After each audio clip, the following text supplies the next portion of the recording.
Sorry, my lighting is not the greatest today. Hi, Tina. Typically, I don't go live this time of day, so I don't have like sun blaring in from behind me, but that's okay. So, if this is the first time you've been on my channel, welcome. I'm super excited about this. And if not, you already know I share all things homeschooling and journaling and positive mindset and all that good stuff. So, hi Jennifer. So you're going to want to grab a notebook and a pen. And this is part of the July giveaway. So if you are wanting to be part of that, go ahead and click share this onto your page, and then comment below that you did share. We'll be giving away a gift card at the end of this month. So I'm pretty excited about that. So once you have a pen and paper, drop me a 1 in the comments just so I can know to go ahead and get started.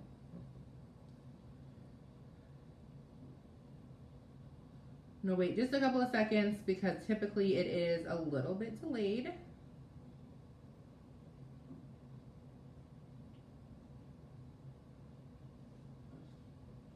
All right, 1, 1, 1, 1, 1, 1.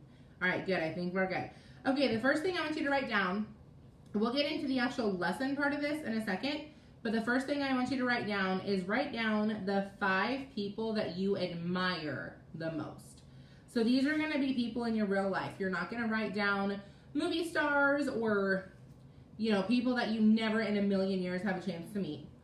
Write down 5 people in your real life that you admire the most.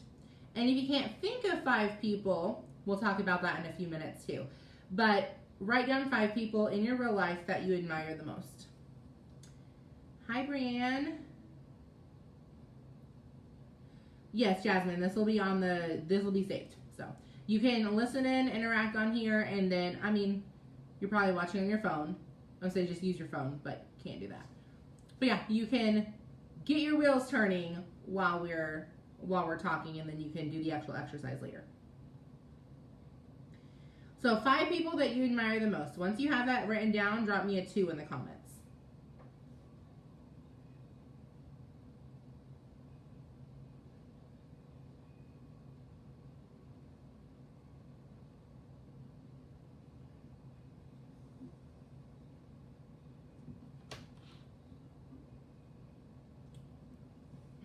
Okay, and then the 5 people you admire the most, I want you to write 1 characteristic for each of those people that you admire. So I'm just going to give you examples of showing some of the people I admire the most. One of them is April Jennings.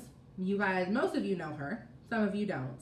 But she is someone that I look up to and more for posture and professionalism. So that's 1 character, like the main character of hers, that I very much admire. Denise Walsh is another one. Again, some of y'all know her, some of you don't. That's okay. She's an author / motivational speaker, and I've had the opportunity to interview her and just be around her, and I can tell you she's every bit as awesome in person as she comes through on her books, which is pretty cool because a lot of times there's a disconnect between the two. And something that I really admire about her is she loves to help people. She loves to serve. Like, her passion is very much helping and inspiring women, and that is something that I just think is amazing. And then there's 3 more on here that I'm not going to say. One of them, however, I very much admire because she puts her family in like such a, I guess, a passion for keeping her house and child rearing and just being an amazing wife and mom. Another one on here that I wrote down, I admire the fact that she never quits. Ever. Like, this girl started in the business that we do. Like, those of you that don't know, I guess that's fine. Most of you following me already know, I pay my bills by advertising on social media. So kind of outside the box, but I love it, and it's something I help other people do. But I had somebody start and didn't catch on real quick. Just took a little while to kind of learn the ropes and figure things out, and she did not quit. She did not complain. She just like kept grinding until it clicked and she started making pretty decent money. So that kind of characteristic is something I really admire. It's just the grit to keep going. People quit on themselves way too easily in this business. I had someone yesterday decide to do it and decided to quit in like 24 hours, like completely gave up on themselves before they even watched the first training video. So sometimes you run across people like that, and it really makes you think like, wow, if they quit on themselves that easily, like what else do they quit on in their lives? The last one is somebody I admire because he has a very big influence. And he's somebody who, he has a big influence because he shares so much value with people. So that's something, again, that I very much strive to do, is just share enough value to where my influence increases, and I can just keep reaching people the way that I've been reaching them.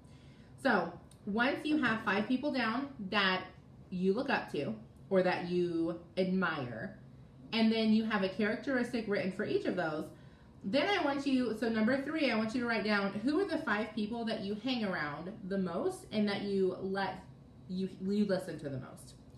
Now, very few of you, the 5 people that you admire the most, will be the same 5 people that you hang around the most.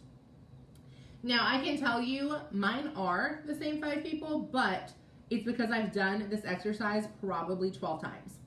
So don't kick yourself. It probably is not going to be the same 5 people. And I can tell you for a long time, mine was not the same 5 people. The last 12 months, Brett and I have spent leveling up our circle of influence because we were letting the wrong people influence us. And me specifically, one thing that I was struggling with is I was letting moms influence me who weren't putting their best forward for their kid. So it made me feel good because I was like, oh, if I compared myself to them, right? I was like, I'm like super mom. But in reality, I was not putting my best foot forward for my daughter because I was comparing myself to people who weren't. So when you compare yourself and you're around somebody all the time that you are doing so much more than, and I'm not saying you're better than, you're just more productive in whatever area of life, then you have that false sense of security about how great you are, when in reality, you're just hanging around the wrong person. You should be hanging around people who make you want to do better, not that make you feel good about your lazy days. So 5 people you hang around the most, and then I want you to write the main characteristic of each of those people. Now, I'm not saying the main good one, I'm saying the main one in general. So, for example, I have 5 people written down that I will not tell you their names because I have no interest in slamming people on Facebook. But, and they're all 5 women. One of them, she was known for being the gossip. She would talk bad to you about somebody else, and so you knew as soon as she turned around, she was probably talking about you to the other person. Because it was every single time she was talking bad about somebody. The second one was very lazy. Very much cut corners when it came to her kids, her house. You know, if she could get away with not doing it, she wouldn't do it. The next one had very little discipline in her own home. It was one of those that the kids very much ran the home. And sometimes that's the case. And sometimes you have to take a hard look and you are working at fixing that. But I'm talking about somebody who wasn't working at fixing it. It was kind of, oh, well, you know, I have this many kids and I have this going on. It wasn't, I don't hang out. Well, Tina, who do you listen to the most? When you are, whether you're listening to podcasts or you're getting on Zoom calls, or maybe, now, obviously it's Corona right now, it's a little different, but if you're honestly not hanging out with anybody, I would suggest you start hanging out with people on purpose that make you level up. Because we are the sum of the 5 people we hang around. If we're not hanging around anybody, then we're going to stay stagnant. And that's just something that's within our human personality, is we push to be better than the people that we're around. Not in a bad way. It just inspires us to level up, so to speak.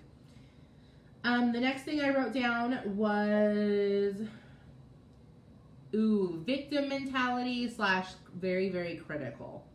I remember having one friend, we both started in network marketing about the same time. She was super nice until my business took off and hers kind of didn't do anything. And then it became very much like, oh, well, you only have one kid.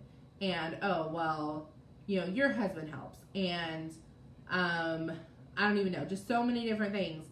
And it was like, instead of saying what was true, which I was working harder and working smarter than she was, I was learning how to do marketing. She was plastering, product pictures all over her page.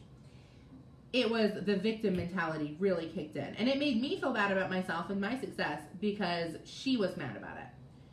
And then the last one was the positive victim. Now this one's tricky because they're positive, they're honest, they're funny, they're nice. Overall, they're a very good person. But when it comes down to it, they still have the victim mentality. They fail to acknowledge that everything in their life is a choice because it's easier to say, well, I can't do this because I have this many kids. And it's so awesome that you're doing that. You're doing so amazing. I just can't do that. I have anxiety. So everything they're very positive about it. But when it comes down to it and you strip all the super nice, fluffy rainbow layers away, they still have a victim mentality. Now, the homework, actually, no, I'm going to tell you this in a minute. Never mind. So, because you're the sum of the 5 people that you hang around, if you're hanging around people with negative characteristics, you are going to have a lot of those negative characteristics, and you won't even know it. Guys, when I started into this, and I was hanging around people that were making 5 and 6 figures a month, and I started getting around those people, I realized real quick I had a victim mentality. Now, I was very positive about it, but I still had it. And I had the mentality of, I'm doing enough because I'm better than so-and-so. And again, not a better person, but better at whatever area of life. Oh, snap, me, hot mess mom. Yes, but if you're working to fix it and you acknowledge it, that's where the first step is. If you are sitting back and saying, I don't have a problem, I don't have a problem, you're just judging me, then you have a problem. Does that make sense? Like, everyone's going to have areas where they can improve on. I have 1,000 areas that I need to improve on and that I'm consistently working on, and that 1 billion other people do better than me. But I acknowledge those areas and I'm consistently working on them. I'm not sitting back saying, well, for example, I consistently work on getting up and working out every day. I could easily sit back and be like, oh, well, she has more time than me, that's why she does it. Or she's already skinny, so of course she likes working out. Or, well, her husband works out with her, so, I could sit back and play every victim in my mind of why I'm not doing the thing, when in reality, brass tacks is I'm not doing the thing and I need to figure out how to get it done. So, now what I'm not telling you to do, yes, you need to start hanging around people who make you level up. I'm not telling you to cut anybody out of your life. I do not believe in the cancel mentality, but those are not the people you should be giving the most of your time to. I don't have weekly coffee dates with the people who are not helping me level up, and then not have time for the ones that would be. Now, usually, the people who are not doing more than you are the ones that make you feel good. They're the ones that you get around, and they're the ones that it's so easy to hang around because they make you feel like you're doing amazing. But those aren't the people that are helping you grow. Those are the people that are making you feel good, therefore helping you stay stagnant and eventually start dipping your own standards. I vividly remember sitting in a room of moms telling me that they didn't have time to help their kids memorize the Bible because they didn't have time. And using excuses like, well, you're lucky because you homeschool. And I remember thinking, man, I must be doing a lot more than normal moms do.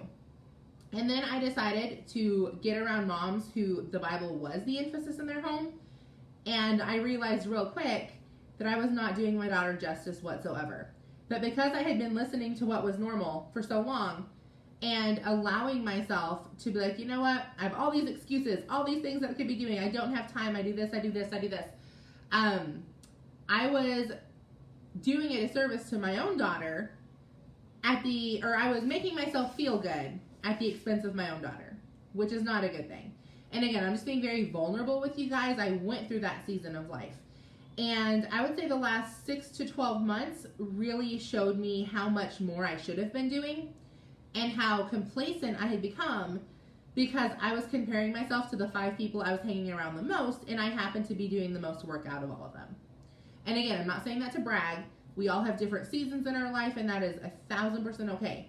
But if you find yourself the hardest worker in the room, you need to get a new room. And again, I'm not saying you set the old one on fire, but I am saying that you need to move to a new room and then gradually maybe invite some of those people back in. And the ones that were toxic, maybe you don't need to hang around as much. So again, don't cut people out unless they honestly are toxic. But most people aren't toxic. Most people just aren't growing. So you need to get around people that are growing. It doesn't mean that all those people are bad. Let's see.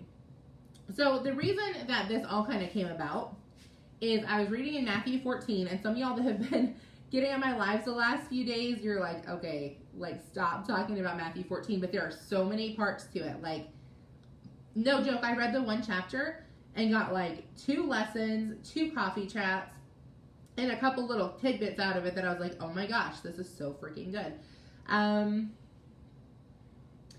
Yes, you could. Yes, thank you for sharing. You're in the drawing. So if you guys won in the drawing for the gift card, just share this video, and just comment below that you shared, so I know to put you in the drawing. So in Matthew 14, I'm just going to give you a little backstory because there are 1, 2, 3, 4, 5 people, main people that it's talking about, and that is John the Baptist, which I think everyone probably knows who that is. Herod Antipas, and I probably am saying his name wrong. I'm not very good with names, but he was the king or ruler or whatever the term was for him. Philip, who was Herod's half brother. So you have the king and the king's half brother, and then you have Herodias, I think is her name, and that is Philip's wife. So the king's sister-in-law, basically. And then you have her daughter. So you've got 5 main characters: John the Baptist, King Herod, his brother, his sister-in-law, and his niece. Basically is how this plays out. So the Bible talks about how King Herod basically moves Herodias in with him, and they shack up. So he's literally shacking up with his brother's wife, or his half-brother's wife. And John the Baptist calls him out and tells him, like, hey, this is a sin. You're not supposed to be doing this. But because of that, King Herod did not want to be shamed, so he threw John the Baptist in prison. How many of you, when somebody calls you out on your crap, instead of acknowledging them and fixing it, it's a lot easier to either brush it under the rug and just cut that person out of your life, or even turn the tables on them and start questioning some of their character. I've been there. I've been on both ends. I've been where someone's calling me out on my crap, and it's a lot easier, like, oh, did you hear what so-and-so did? And I've been on the receiving end of that, where I've been the one that's like, you know, maybe you shouldn't be doing this. This is not what the Bible says. And instead of them receiving that, it's, oh, did you hear what Tanya and Brett did? You hear what Tanya said? So I've been on both ends. Unfortunately, like, I'm saddened to say I've been on the end of me being the one cutting somebody down. And so he threw him in prison, but the Bible says he didn't want to kill him. Like, he knew better than that. He did not want to kill him. However, the Bible talks about how one night they're having basically a party, a feast. I don't know, again, theology's not my deal, y'all. So if you're a Bible major, don't hold me on this. Been on both too. Yeah. And I think if we're honest, most of us can say that we've been on both ends. Most of us, not all. Some of y'all are better Christians than I am. But I didn't get right with God until I was a mom. My kid's almost 6, so not super long ago. And I had a very messy life before that. So I've done a lot of things I'm not proud of, but I've definitely learned from them. So the Bible says they're having this feast, and Herodias' daughter it says he's dancing before the king, and it's pleasing him. So again, not a theologian. However, the picture I get in my mind is she's probably not dancing like praising Jesus dancing. I'm picturing like some booty popping up in there. Not something that a niece and her uncle should be doing, if that makes sense. And the Bible says that it pleased him, and I believe it was her birthday. I think that's what it was. It was her birthday, around her birthday, some special occasion.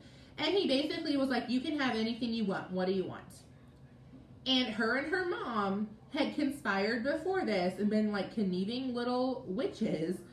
And she said, I want John the Baptist's head on a plate. She basically was like, go kill that dude that you didn't want to kill because my mom doesn't want him like outing us. And so, remember, King Herod wasn't going to kill him. But because his daughter or his niece asked for it and all the people around are watching, and he just gave his word that he would give her whatever she wanted, he went and killed John the Baptist and delivered his head on a platter. Or had someone kill him, or again, I don't know the details, but the Bible says he got killed. So, had he not been hanging around people he shouldn't have been hanging around, probably wouldn't have murdered somebody. Well, actually, I don't know, because I think he murdered more than that. I know he murdered more than that. He probably wouldn't have murdered John the Baptist. But because there was so much peer pressure, and all these eyes were on him, and he was doing something he already wasn't supposed to be doing, because one bad decision usually snowballs until, boom, you're making a lot of bad decisions. So it starts with you hanging around the wrong dang people. And I can't tell you how many times I talk to really good men and women who are in awful situations, and it started with hanging around somebody they shouldn't have been hanging around. Now, obviously, I don't think any of y'all are hanging around anybody who's going to turn you into a murderer, okay? Let's just be honest. It's probably not going to be that drastic of a mistake. But it absolutely could be, maybe you are working this business. Maybe you're like me and you have big dreams and you're helping a lot of people make money for their families. However, someone's in your ear talking to you about, oh, are you sure that's a good thing to do? Are you sure it's legit? Are you sure it's not a scam? And listen, some of y'all are watching me, been wanting to join for a while, and you're listening to that and you haven't even started. You're letting the wrong person rob you of your future. I literally heard a quote that I thought was like so awesome. It basically said something to the effect of, the person you're listening to better be paying your bills in 10 years because they just robbed you of your future. I was like, dude, that's so heavy. It might be that you and your husband are in a little bit of a rocky place. It happens. Brett and I have been there. You know, there's lots of good resources out there. No one has a perfect marriage. But you got a girlfriend talking to you about, you need to leave him. He is no good. He's a loser.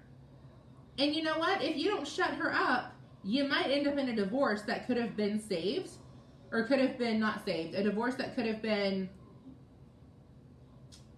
crap, I can't think of the word when you like dodge it. I can't think of the word. But a divorce that could have been prevented. That's what it is. Had you shut the person up that's talking in your ear and you focus on the actual problem and making it better. Listen, you may have kids that you are doing the very best that you possibly can for, but you're letting them hang around people they have no business hanging around. And when they're teenagers, you're going to wonder, where did I go wrong? You didn't. That friend went wrong, and your daughter had no business hanging around that girl or that boy. So, lots of times, I think the biggest safeguard